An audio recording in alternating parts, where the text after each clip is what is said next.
What's going on, guys? My two favorite seasons are here. Bikini season and summer movie season. That's right. And that means it's time for our summer box office predictions. And we have an esteemed panel to predict with.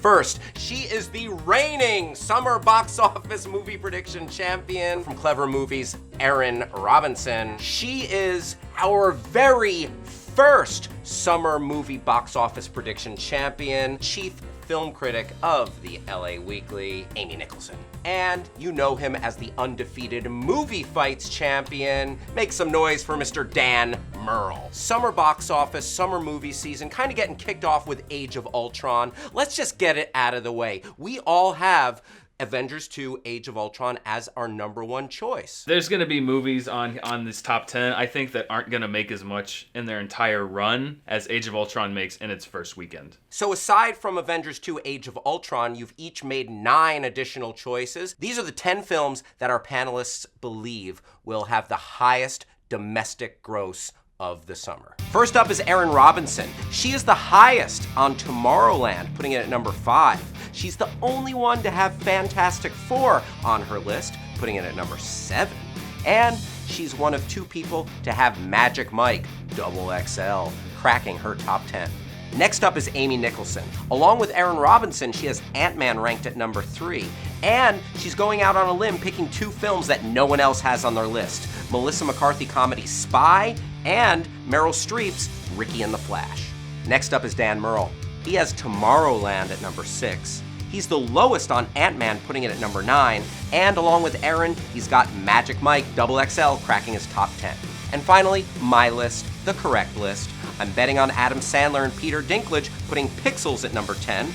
I'm the highest on Terminator Genesis, putting it at number 5. And I'm the lowest on Minions, putting it all the way down at number 3. I'd like to start off by talking about some outliers that people have on their lists. Let's start with you, Erin. One film that you have on your list that no one else has picked, Fantastic Four. Yeah. Tell me about your faith in Fantastic Four. Well, I think the trailers have looked good, and I do think that people are curious. I'm at least curious to see it. Why did each of you omit Fantastic Four? I had it at the number 10 spot. And then I made my last minute switch to my own personal number 10 pick. And I realized I don't want to put another superhero film in there. I think that there's a market for a different type, so I'm making a bold guess with my 10. You picked a movie at number 10 that wasn't even close to being on my radar. Ricky and the Flash. Talk to me about Ricky and the Flash, starring Meryl Streep. Every August, there's like a really strong movie that performs great among women. This, I think, is going to be the one. This is going to be like the Mamma Mia. You know, I don't think it's going to be as big as Mamma Mia, but that audience is going to come see Meryl sing again. Terminator Genesis. Dan, what are your thoughts? The first trailer I was intrigued by. The second trailer I was like, no, thank you. Terminator has worn out most of its goodwill. It's kind of like, that friend that's been crashing on your couch a little bit too long. It's like, Terminator's back, okay. But you know what? We've been friends for so long. I'll see it. Ant-Man. Talk to me about Ant-Man. I don't think Ant-Man is going to be as big as Guardians of the Galaxy, but I think Ant-Man's going to get an Ultron boost, which will help get it to the top of the rest of the superhero pack. Mm-hmm. But I think people are going to think Ant-Man is a slight bit of a disappointment. People seem to be hedging on Ant-Man. Dan, what are your thoughts? I'm one of the ones that's hedging on Ant-Man. It's number 9 on my list. Mm-hmm. And I actually kind of struggled with it a little bit because it's kind of a odd man out in the Marvel Universe because it doesn't really connect to Ultron, and it doesn't really seem to connect to Civil War or any of the other movies. We don't know that. I think that's the reason why Edgar left, is because Marvel wanted to tie it in more with the Marvel Cinematic Universe. Mm-hmm. I don't think that mainstream audiences know that much about Edgar Wright, to be honest. I don't think that they're going to watch billboards, watch trailers, and go, oh, that's that movie that Edgar Wright left, right? Nobody cares. They want to see a superhero movie. It's the summer blockbuster season. I think that Ant-Man is going to make a ton of money. One movie that I have on my list that I don't think any of you have on yours,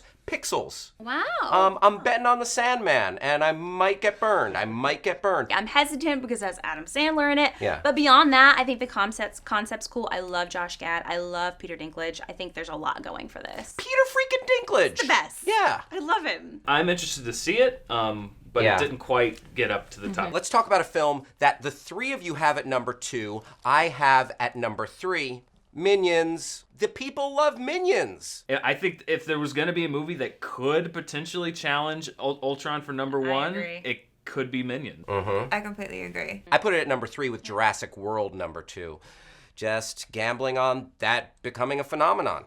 Amy, you have Jurassic World number 5. I have it at 5. This was tough. I went back and forth a lot with Jurassic World and Mission Impossible 5. To me, Mission Impossible 5 and Jurassic World are like the battle of the 90s franchises still fighting it out today. And it's like how much nostalgia is going to win out and how much are new kids going to care either way. If it's great, I think it could really be a phenomenon and go, just rock it. If it's mediocre to bad, I think it could open big and then kind of peter off as it goes. Now, Erin, you don't have Mission Impossible on your list.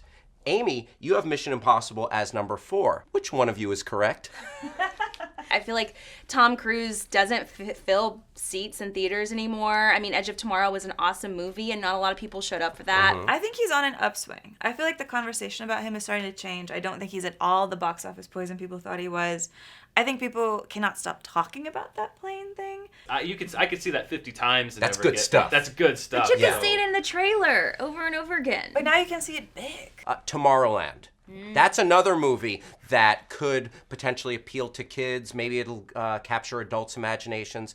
Dan, let's see where you had Tomorrowland. You have it at 6. number 6 on my list. Yeah. I had it as high as 3. I had it as low as 8 or 9. This more than any of the other movies, I don't know what to do with this movie because we don't know what this movie is. And I think more than the thing that scares me about Tomorrowland, either up or down, is I think more than anything else on the list, it's completely based on how good the movie is. Yeah. I don't know. I just feel a jinx around this movie. I feel like even the studio feels like this movie is jinx. I don't feel like they're selling it that much. Yeah. It feels like they're sort of like, let's just John Carter this one. Melissa McCarthy's back. Spy. She's teaming up with Jason Statham, Paul Feig. That's a great combo. That's a combo that has worked several times. Amy, you have Spy at number 7.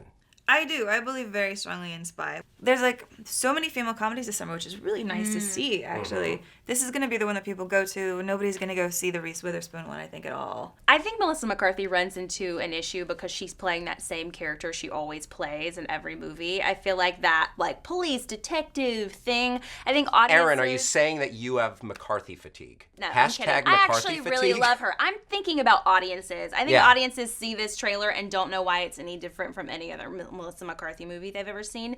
And I think that's going to hurt it. I agree. I think it's going to be good, but I just don't think it's going to make the money at the box office. When I was putting together my list, it came down between Spy and Ted 2. And comedy-wise, I just went with Ted 2. I don't know if it's going to be nearly as good as the first one, but I think it's going to do okay. I don't see that many adult comedies, so I wanted to put that one on. I think it's going to do fine. I'm like, it's not, I don't really want to see an animated bear talking about sperm. It's just not that fun for me. Dan, you have Ted 2 on your list. I do. I have it at number 7. Yeah. It is a reluctant number 7. I think this more than How A Million Ways to Die in the West Yes. is going to be the verdict on I agree. what the public thinks about Seth MacFarlane. Who knows? Maybe it'll hit like another comedy sequel, 22 Jump Street. You never know. A movie that I'm excited about, but I don't think it's gonna crack the top 10, Mad Max Fury Road.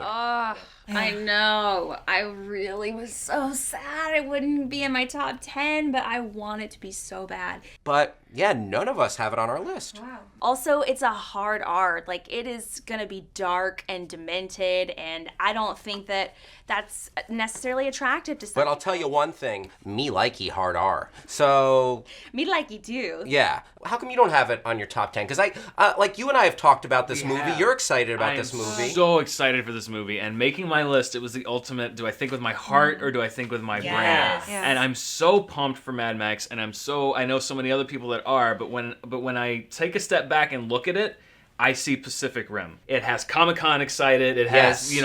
the people that are really into that kind of thing excited, but I don't think it's gonna have that crossover appeal, especially with an R rating. It's hitting early, though, which is good, but again, there's no marketing. Yeah, it's coming out so soon. The fact that it isn't more on people's lips besides us Yeah. The 3 of us? 4 of us? makes me nervous. What movies do you love? We want to see your top 10 list. Leave us your list in the comments section below. What are going to be the top 10 domestic grossing films this summer? That's from May 1st to Labor Day. Let us know. The best list, the one who's closest to the actual list, is going to win a Screen Junkies t-shirt. Speaking of t-shirts, check out this cool new t-shirt. We have new Screen Junkies t-shirts, new Honest Trailers t-shirts, kind of awesome. Check out our District Line store. The link is in the description below. And check out this cool panel. I want to thank you for being here. Aaron Robinson, Amy Nicholson, Dan Merle. Follow them all on Twitter. Hit me up on Twitter. I'm Hal Rudnick. Thanks for watching. Bye-bye. The series finale of The Sopranos. You got Tony and his family sitting down for a nice meal. Mysterious men coming and going, and then... Don't stop! What happened? Is Tony dead?